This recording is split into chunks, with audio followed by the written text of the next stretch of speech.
what people don't fully understand, what you guys totally do, is when you're trying to grow really quick, it's like, it's a world of being authentic now. Like you can't do, like, I don't think we've ever ran like one of those ads that's like the can and it has the benefits. It's like the typical commercial. We only run influencer content in our ads. Like having that voice come from a real person and that authentic look is just like so much better. And we only work with people that love Poppi, right? Like we love to just like reach out and genuinely see like if they like it. And I can kind of tell if people just are saying that because they want to work with us, because they'll be difficult. You know, and it's like we aren't even trying to like get the price down, but I'm just like, you don't get what we're doing here. Like maybe we shouldn't work together, and that's okay. Like you don't have to work with every brand, but it was something that I just knew was so important right out the gate, and we've seen such success with it. I mean, we literally had a partnership with like J-Lo down to, we've worked with people with 2,000 followers, right? Like it's so important to work with like a realm of influencers.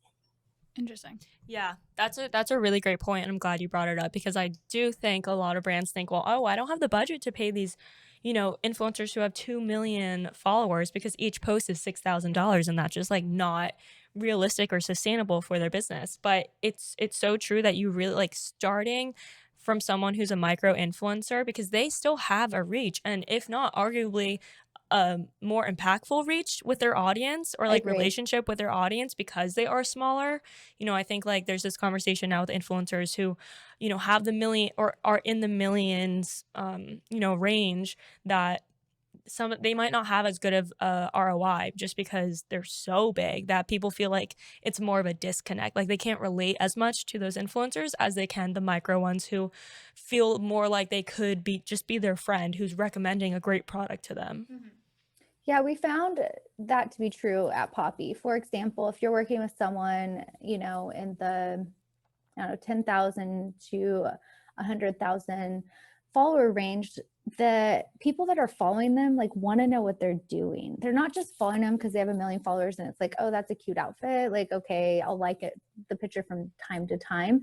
And so we do see like a higher conversion potentially with that, but it's just, we use them for more like geo-targeted campaigns. It's more like, oh, hey, you guys, we're at Publix, or we're at Target, we're at Whole Foods. And it's like, you have to look at it a little bit different, strategic, but then you work with like the 1 million plus for more, it's awareness. And then if those people also convert, like we call them like the unicorns, but there's no like method, like a person that like converts and is awareness over 1 million.